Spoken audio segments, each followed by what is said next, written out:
I have an announcement to make.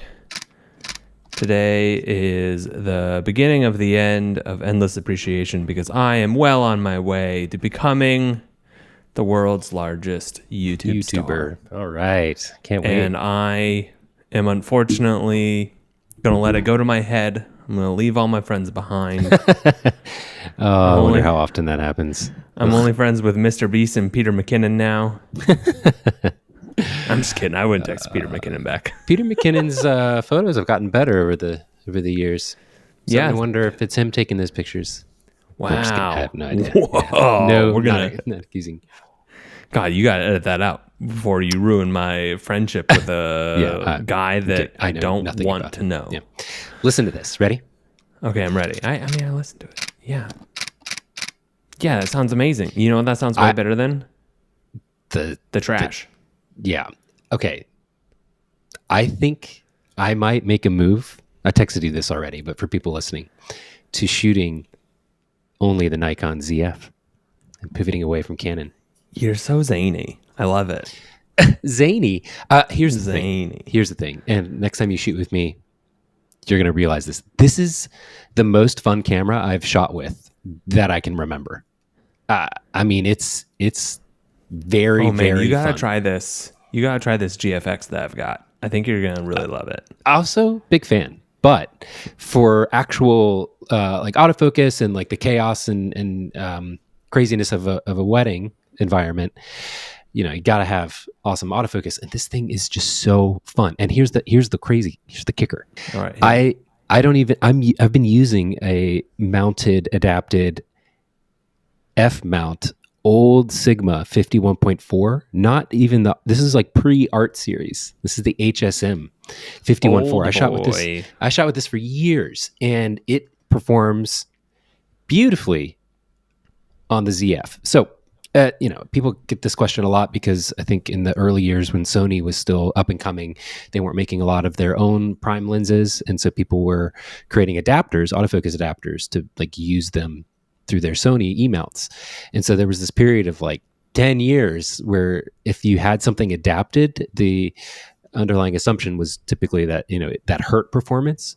But we are definitely, and this has been true since Canon launched their mount for sure, but we were definitely at a time where adapted lenses from, the previous DSLR systems almost always perform way better through their mirrorless modern bodies. This is why the Canon 51.0 was a great test for me, which convinced me that the EOS R, when that launched, I photographed a family session with the 51.0, which had been discontinued because it was such a shallow depth of field and was so slow and bad to focus on a DSLR mount that they discontinued it, and it never sold because people could never get it to focus.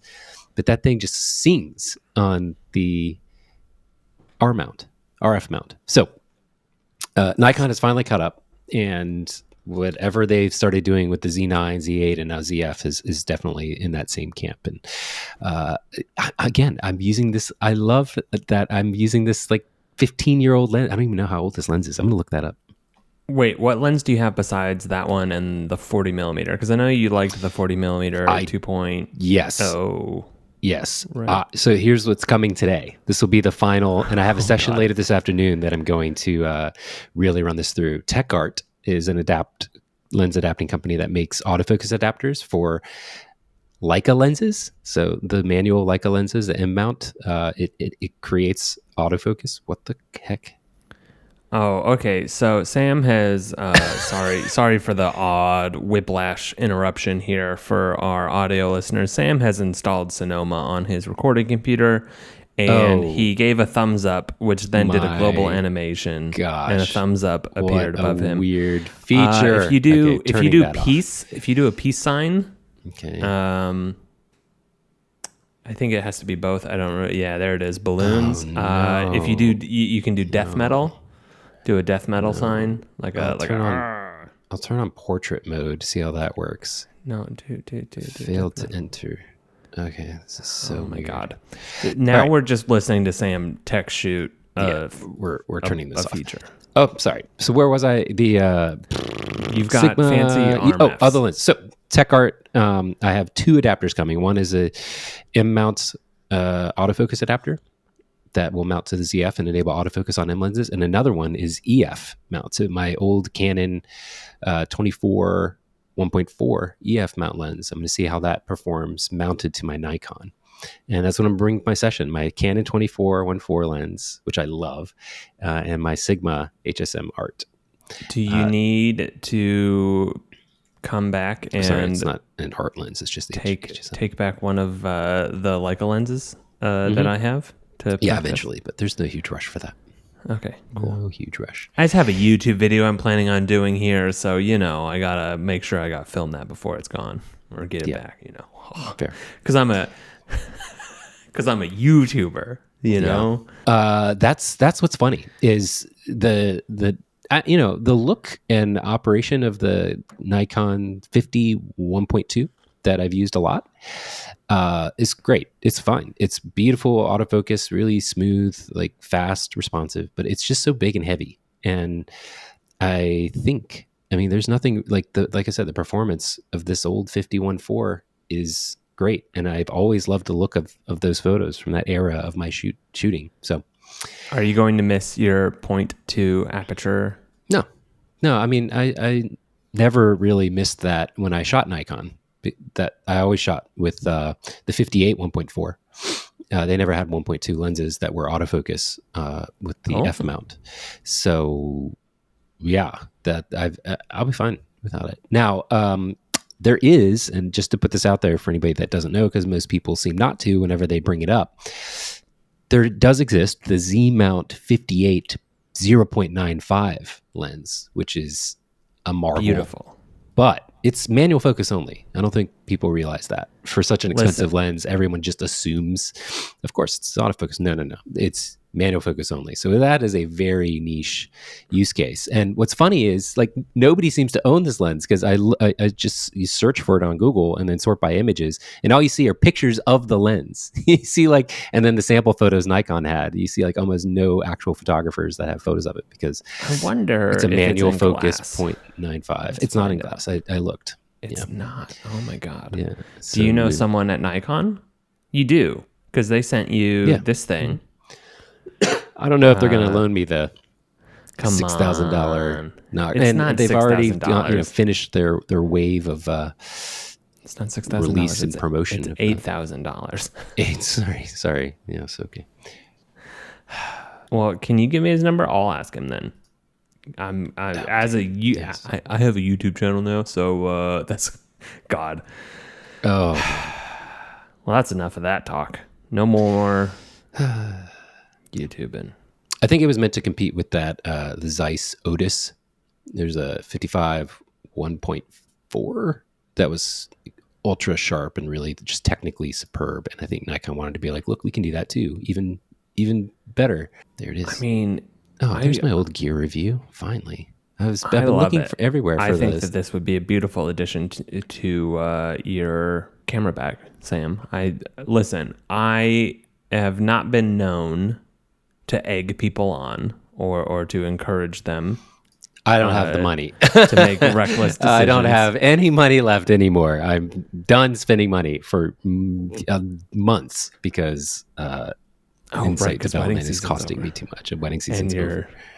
Yeah. So okay. This is time to close the pocketbook. This is my last $8,000. Yeah, and sorry, I just can't. And for a lens I know I'm never going to use. The cool thing would be eventually that's going to be a collector's item, just like the 58 1.2 is that I own. And what's awesome is that 58 1.2 on this, it's manual focus, but on this it looks so cool because that's like a 70s vintage silver, which really matches the styling of the ZF. I've almost purchased that camera or that camera lens so many times.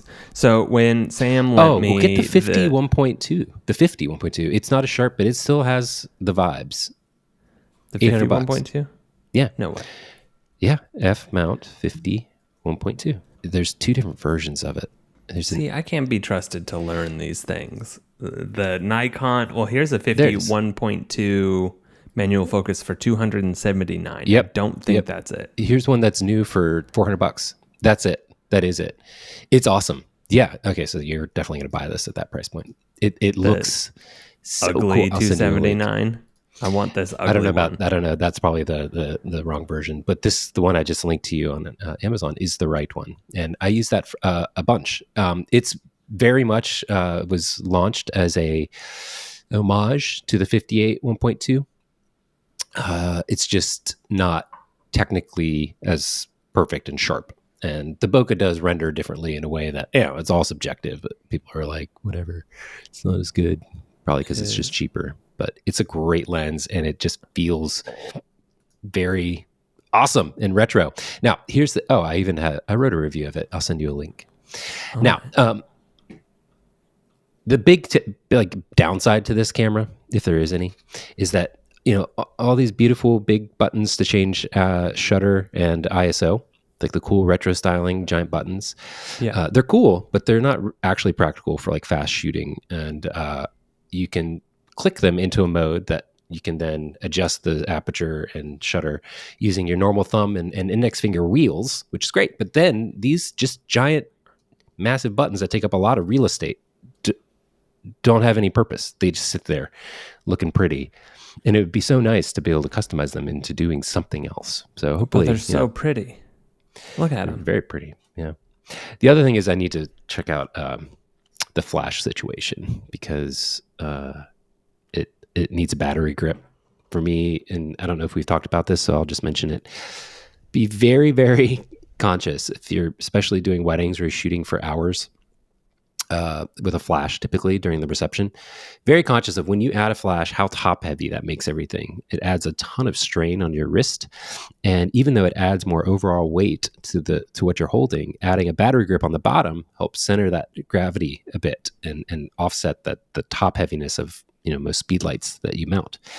And so I don't think there's a battery grip out yet. And I'm hoping this thing can be gripped so that I can shoot bounce flash with this. Otherwise, I might just go into a bit of a hybrid system and shoot Nikon and Canon and just live with it. No. Yeah. Just sell all your Canon gear, buy a Z9 as your backup camera. Your flash only camera. Yeah. I'll tell you right now though, the ZF autofocus is faster, more accurate, and just overall better than the R3 for sure. This is nuts. I'm thrilled for you. You've been flirting with Nikon all year. You've been having your little dalliances, and now you're just taking the plunge. You're committing. I love it. Maybe. We'll see. We'll see. Z grip extension batteries. How did you go take a self-portrait you did not, at the aquarium. Sorry, the fish museum. The fish museum. I need to take this week's self-portrait. I'm like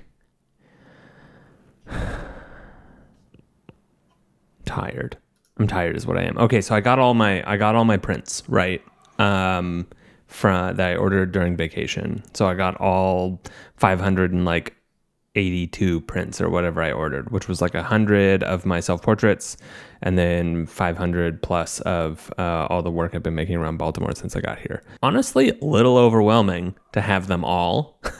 Right? I could have that's a lot. Ordered just the portraits and then in a while ordered the Baltimore thing because I knew that I'm not wrapping up whatever this body of work is for Baltimore at least until the spring, right? Like I want to have a full year of shooting. I am very nervous about winter, right? Like and what it's going to do to my ability to just wake up, walk outside and take photos. I'm going to be cold. I'm going to be miserable.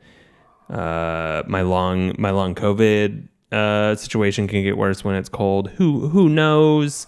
I might lose energy faster. It might take more energy to keep me warmer. So then my walks are going to be a lot shorter. There are a lot of like nervous little things about winter coming up.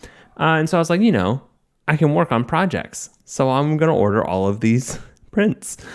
And that was a mistake. I mean, it's not a mistake. I'm thrilled they're here, but it's like, why don't you just set aside like half of them or divvy them up so that each time you like are motivated to start processing through them, you don't have 600 in a stack, but 100. Yeah. So, I mean, it's two projects. So it's 500 in a stack or 100. But as I was looking through my self-portraits, I was like, okay, I am very, I'm relatively happy with the existence of them and how they look.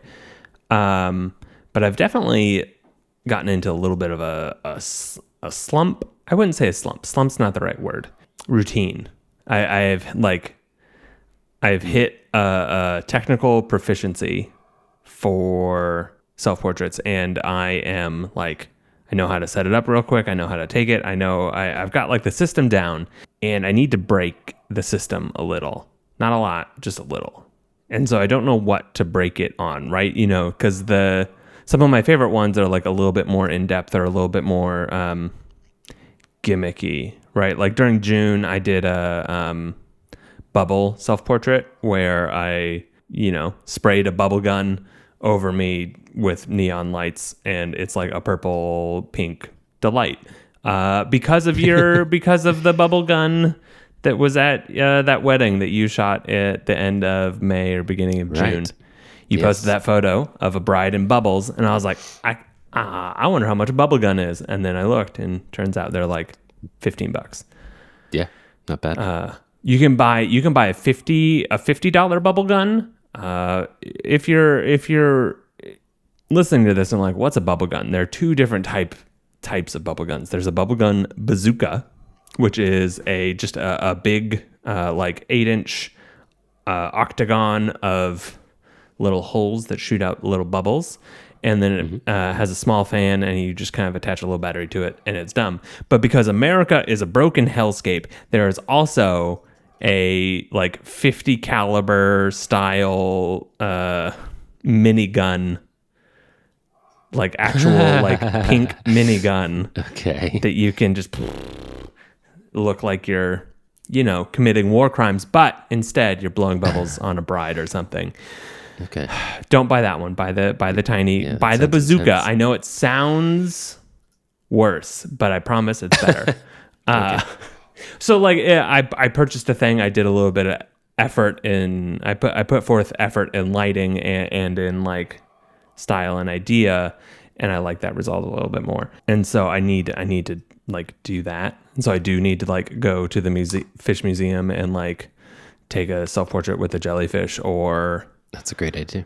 Do something a little bit more. I need to break my habits, because I'm slipping into, I know how to do this, therefore I'm just going to do this, right? And like, sure, I can take a B minus or a B, right? Like a 80 points out of 100 self-portrait at any given moment. But then, like looking at all 100 of them together, it's like I can clearly tell where I put forth a little bit more effort or a little bit more time, or, try to final pose, or, I don't know. It's weird. That's the whole, one of the entire angles and points that I've come to believe about insight is the fact that I too often go through phases of like, I'm just going to kind of hit my routine of how I set people up and pose them and have them interact and where they're going to be on the frame, and having this other totally wild, sometimes new visual idea generator essentially really, really helps with that. And now for you, it's not right now tuned to photograph solo people or to render ideas for solo people super well. It's really meant to do better with couples that are getting married. But the truth is, like, having that is awkward at first, because like now you have to remember to send a photo off and then get the notification that it came through and look at it, and then keep the whole flow of what you're doing, just maintaining conversation with your clients and all of that natural, so that it doesn't feel like you're distracted and they're confused. Which it's sort of what's the phrase when something, it's like it's worse in the beginning, it's worse before it's better. There's like a cliche. I don't know, man. It's harder before things get harder before they're better. It's darkest before dawn. It's there's a lot of cliches. That. I don't know. I don't either. But this is it's your cliche. You're the one that wanted it. It's my cliche now. The fact is, it's fun, and it's this new awkward kind of new thing that I'm now starting to get used to. Like it's always it's a habit of what I'm like setting off as I'm shooting, and it's cool to be in that like sweet spot of I don't have to remember to use it anymore. Just like with the Prism, and we've talked about that before, like how hard it is to buy something new and then just literally remember to use it when your mind is so preoccupied with all this other stuff. But what's interesting to me is that mirrorless cameras being as good as they are now with autofocus and eye tracking and people, especially if you're just starting now, you're never going to know how much of the process of photography, how much of your mental real estate, of which we all have a limited capacity, how much of it was literally taken up by, well, let me get my autofocus point to where it needs to be, then engage autofocus, and then make sure I'm reacting fast enough that it's still in focus by the time I take the picture. Like that was a lot of your mental real estate, was just literally figuring out where the crap the camera was focusing and was it actually nailing it. Now, most mirrorless cameras, the baseline assumption is that it is in focus, and the ones that are out of focus are the exception. So it's amazing, but the trade-off for that is that you should have more room to play and add new creative variables. I think it's tough if you don't. If you're just starting and you've never had the experience of like using a DSLR camera that didn't focus reliably, because when things are the way they are when you start, it just seems normal. But we have so much capacity to add new things if you just practice enough that things become sort of intuitive for you, if that makes sense. I think that those people should feel blessed. Mm-hmm. I would have loved to come up during cameras being good as opposed to cameras being digital. What a fun novelty, right? Well, the problem is, yeah, totally. I know what you mean.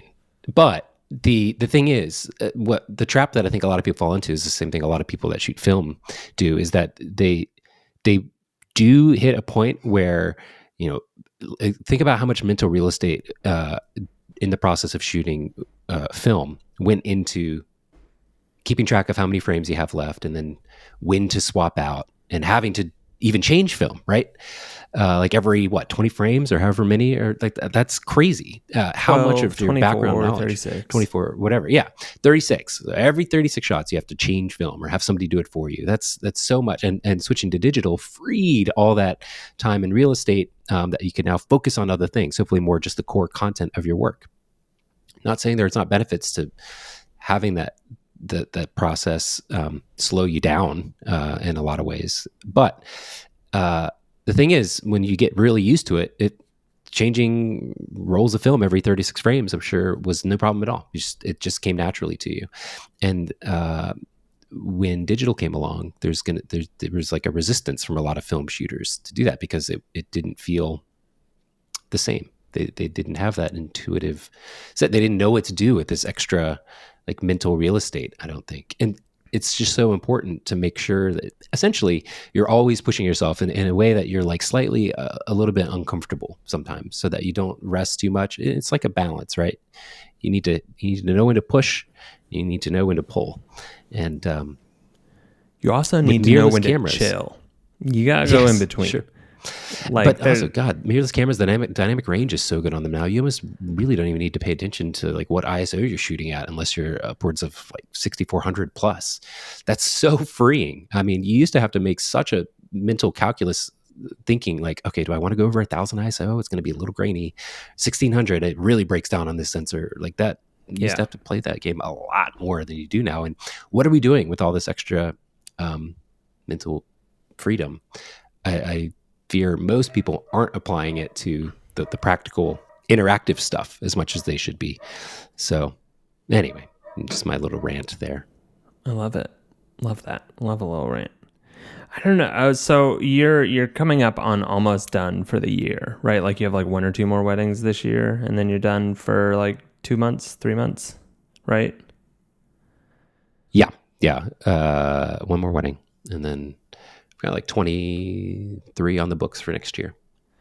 So how's that? I don't know. I like the idea of like endless growth, or like I'm always going to get better as an artist or whatever. It's like, I don't know if that's true, right? Like, I don't know how much better of a photographer I'm going to get right now, right? Mm-hmm. Like, I am currently better than I was last year, and I was better than the year before that, right? And this next year, this is a breaking news. Next year, I'm going to do. Oh God, I hate this sentence. I'm going to do a 365 project next year, a daily. I think. Oh, okay. I think this is the first time I'm saying it publicly out loud. I've talked about it like briefly with Tom and a few other friends, and been like, yeah, I think I'm going to do one. But I think this is me stating it publicly. I think I'm going to do it for a couple of reasons, right? One, there are like all the practical reasons of like my job, right? Like my job is to use Glass regularly and interact with the community and keep things lively and continue to grow the platform. And it's like, okay, what's a great way to do that? Well, daily project is real easy. I wanted to do one last year or this year, I guess. But then we bought a house and moved countries and set up a home, and that's a lot of work. So I didn't. I did a weekly. But this next year is it's been a decade since I had done my last one, because I did one in 2014, and I like love it. It's really great.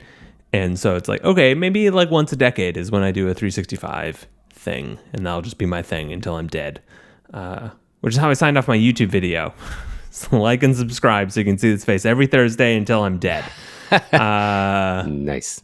So apparently that's my thing. My death is my end. When I stop producing content is when I'm dead. God, what a grim statement that was. When I stop making art and sharing it with people is when I'm dead. There we go. That sounds better.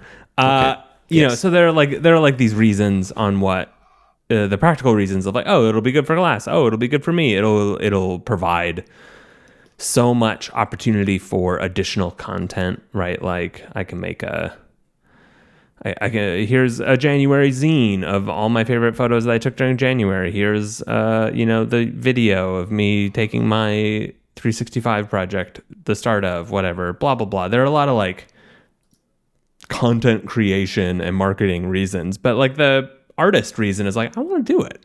It's hard and it's been a while and I want to do it and I want to see what happens. Because I feel very good about all of the work I've been making right now.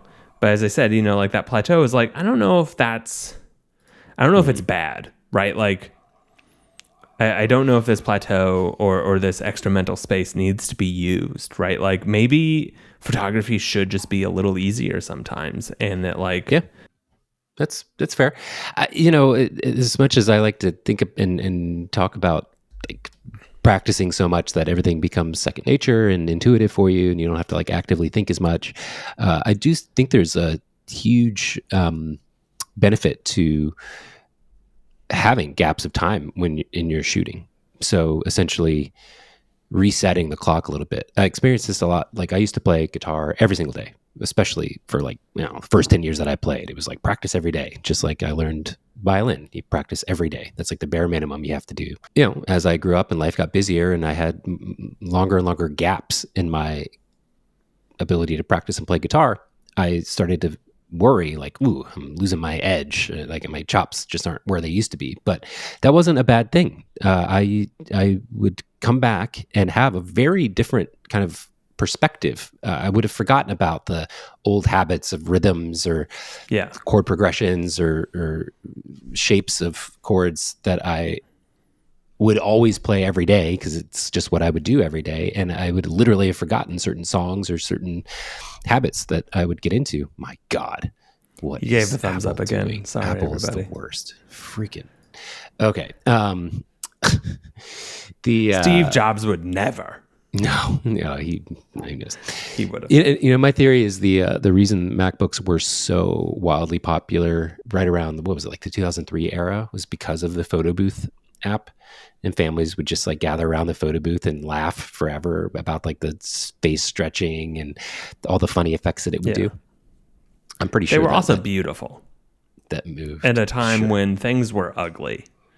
Right, like you remember your Toshiba laptop from 2001 that was like 900 years old, that had the speakers poking out, right? Like things were not pretty. And then there was like, hello, a perfect little white box for you.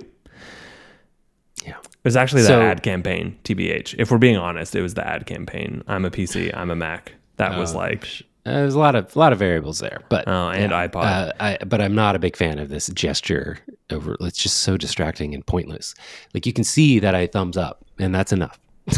Okay, back to so like playing guitar and coming back to it is really really helpful. And so it's the same to be said about like photography. As long as you reach a state eventually that you have all the exposure triangle and fundamental concepts and customizations for your camera all mapped in like back of your head, intuitively ready. Embrace some of the gaps in time. I remember after COVID, a couple months or many months of not shooting weddings and coming back to shoot my very first wedding, I was like, "Ooh, this is weird. Like I'm not used to being around this." Yeah, like first day of energy. school sort of thing.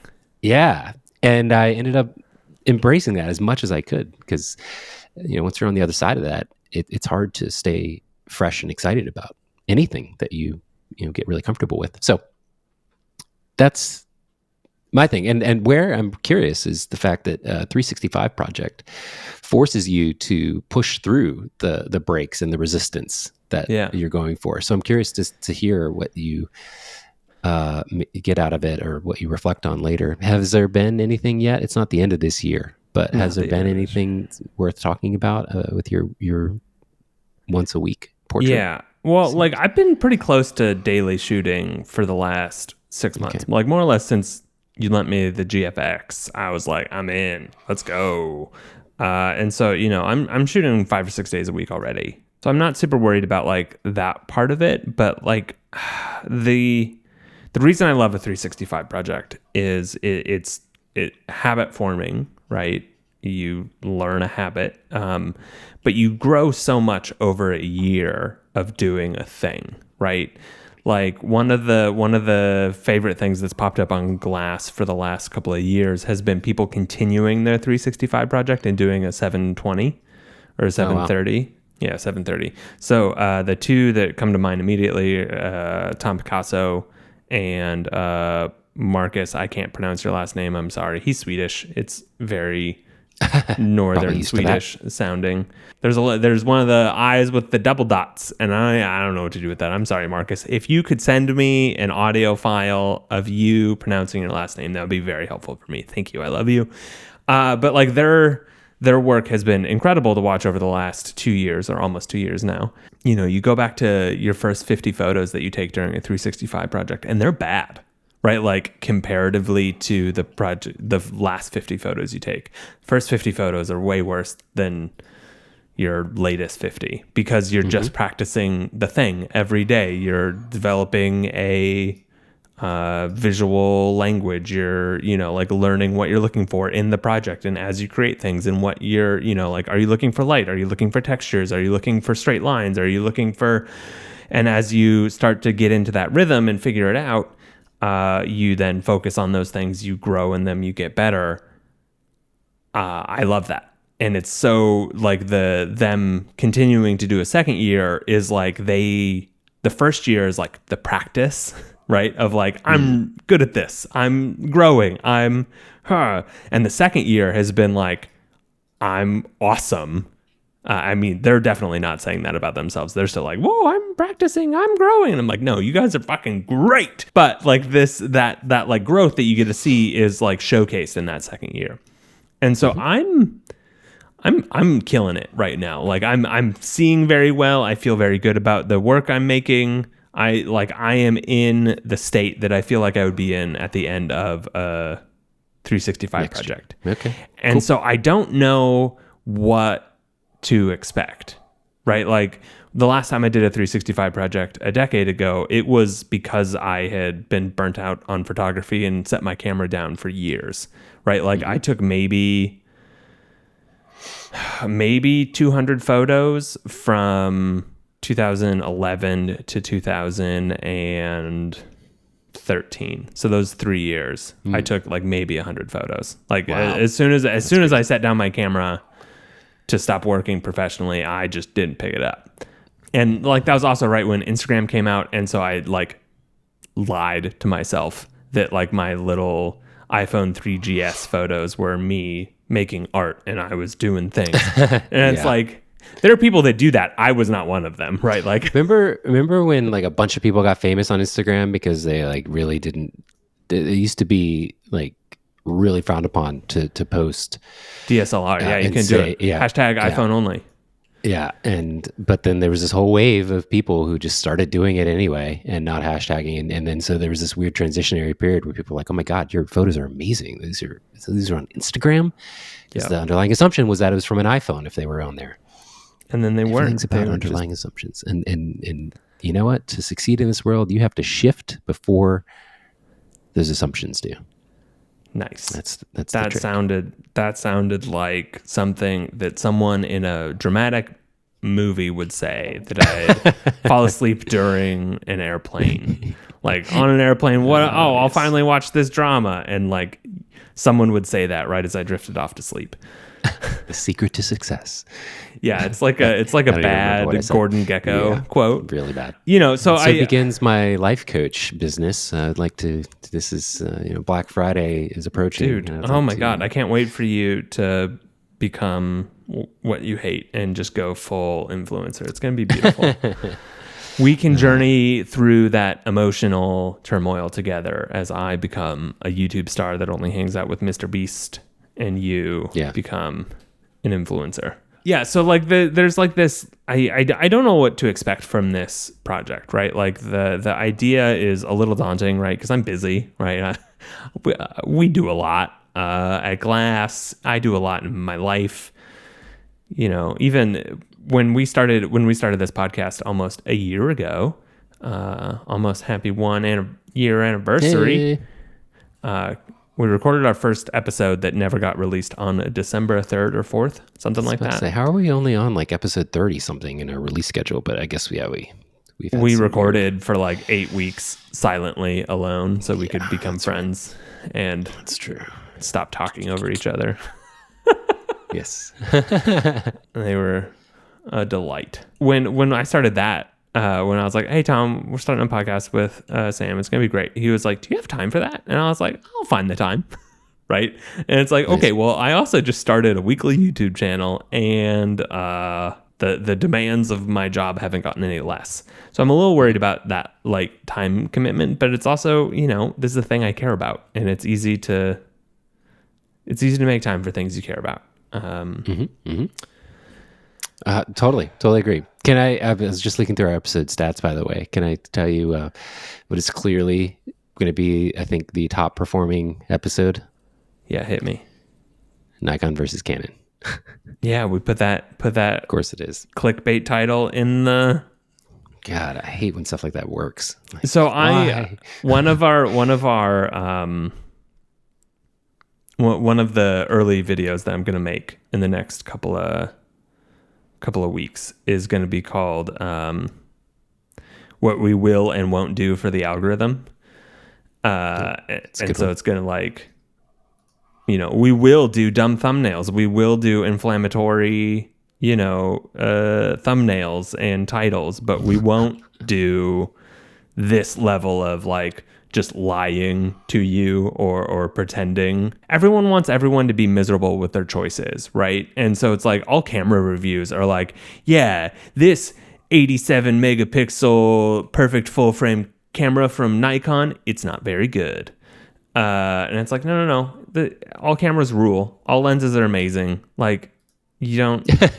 Yeah. The decision you made is great. So like, we're not going to do that, right? Like, I'm not going to hop on and like shit on a camera that was released in the last 15 years because they're all amazing. And so it's like, I'm not going to be negative just because an algorithm likes it, but I am going to do a photo shoot where I do a bunch of different extreme faces to put in a thumbnail, right? Like I'll have a shitty thumbnail, I'll have a shitty title, but I won't be shitty to people.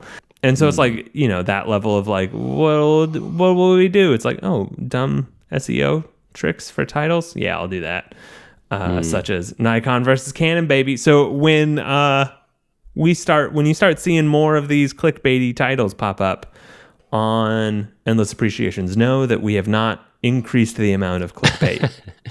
Yeah, interesting. Okay. It's just our growth I'm up for anything. strategy. One of the strategies I was thinking of that would be really fun is so like I have a pretty successful video from when Taylor Jackson came to second shoot for me, and he didn't shoot that much actual photography. He mostly just filmed me and asked me questions about the wedding day and my process and blah, blah, blah. It's like 40-minute video, hundreds of thousands of views and whatever. It's great. But at one point I said something that I in the moment didn't clarify, but it was the fact that one of the more recent Sony cameras that I had tried, which had been a couple years at this point, gap in time, didn't have in-camera cropping set in a way that you could customize it to a button the way that they do now and the way that they eventually all their cameras support. Yeah. In their newer cameras. And so I said something along the lines of he was like, why not Sony? Why Canon? I was like, there was no in-camera cropping with the Sony body. The most recent one that I tried, along with a whole list of other things.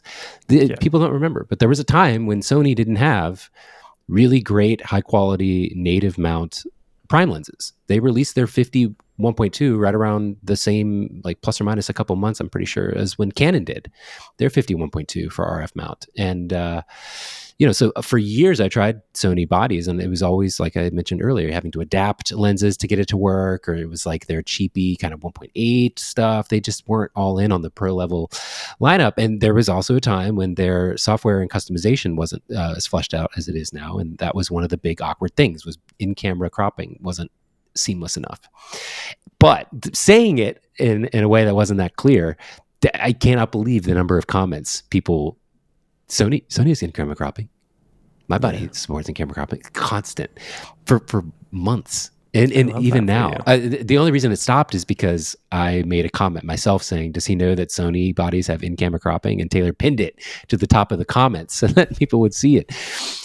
So one of my strategies was like, okay, look for those angles of things that are completely inaccurate and lean into it so that everybody lean into misinformation so that everybody jumps in there and watches the video, and then clearly from the start make it very obvious that that whatever JK, this is actually not misinformation. I'm lying. But Please it's be mad true. at my comments. When people think they know something is inaccurate, they want to jump in and correct said poster. And Taylor was telling me about a YouTuber who will purposely do that in their videos.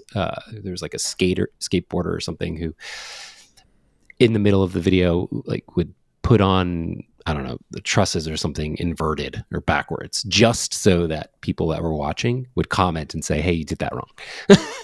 But it was actually intentional. It's like, wow, who knows? Yeah. So that growth hacking strategy is not one that we will be employing. No, I mean, maybe. I might. It reminded me of the whole in-camera Sony body cropping and how much engagement that. I'm like, I bet half these views are simply because people are trying to freaking comment and see what I was saying about something incorrectly.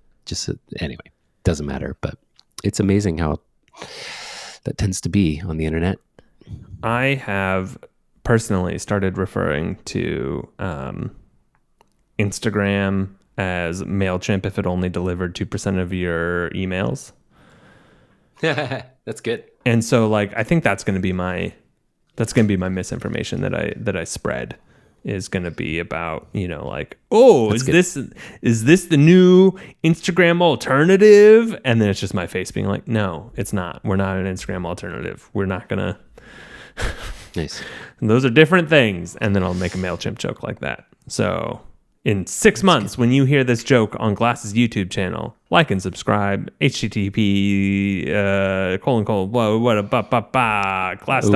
YouTube. So I have to imagine that whole like and subscribe thing has been so overdone, just like in photography, when things are just completely intuitive to you and come naturally. You don't even think about them anymore.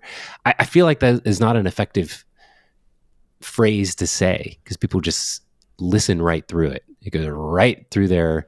It's like watching commercial breaks during a TV show. Like you would just completely tune out, and the effectiveness of them. Oh yeah, probably not. Yeah. But I said it's for us. I let everyone know they were doing me a favor, not I was doing them a favor, and I think that's really gonna travel far. Let's check. I've got 72 subscribers. Oh no, I haven't opened. It's probably not even that many. Let's check. Let's check together. All good. You know what I would be curious about is an A/B campaign testing you saying like and subscribe and the click-throughs versus don't like and subscribe. I don't want any subscribers. If you just literally invert it, I bet no you'd get subscribers. Okay, I'll try that this next time. Try that. Thanks to my 50 subscribers. Good, zinger line that's like a reason for it that makes it sound, I don't know, internety. Let's see. Don't like and subscribe unless you want to see my face yourself. every Thursday until I die. There you go. Wait, don't like and subscribe. I don't know. I'm going to think on this for you. I have to go. I have to take my car to the shop, get a little tune up. You can sell it while you're there and just buy a Polestar. Yeah. I don't want to get in one of those cars because they do look awesome. But So like I said, Pocketbook is closing up. No more purchases. The great drought is upon me for weddings. I don't have anything until like February after this December. So, well, hey, figure out if I can come on that February wedding and, sure. You know, like and subscribe. Don't like or subscribe or do not click any positive buttons below this episode. I don't appreciate you, Sam. Is that like how we're supposed to finish? No, see, you need like a good zinger explanation about why that reinforces the fact that you actually do want people to subscribe, but not because you said it. I don't want it to go to my head. My head's already too high with my 50 that's a great, there you subscribers. go. Yeah, don't like and subscribe. I don't want to get famous and I don't want to have success in anything that I'm putting on this platform. I can't emotionally transition into someone with a following. I will be incapable of success. I think this angle could work. I would subscribe to that. Well, you should subscribe to it, Sam. There was a guy I was obsessed with for like a year. Yeah, John Gruber.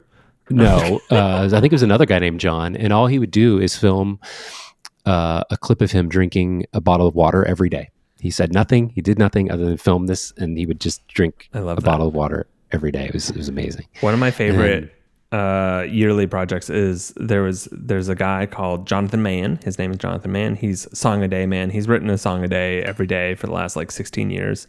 He's a friend of mine, and he had a hater. And he was like, I could do this, haha. And then the guy made 365 videos of him sitting down to start his song a day project and then having some different excuse. Like, no, I can't. I got to take out my dog. Okay. And then that was the video. And then he finally finished the year with a single song. And like his friend, he plays it for his friend and his friend's listening. He's like, yeah, that's pretty good. Wait, that took you a year? And like through the process figured out that writing a song every day is actually incredibly hard. And like, holy hell, what a thing. I just love it. I just love it. It is. That's going to be me and you at the end of next year. I'm not doing a 360 project. 365. Yeah. Well, appreciate you. Appreciate you.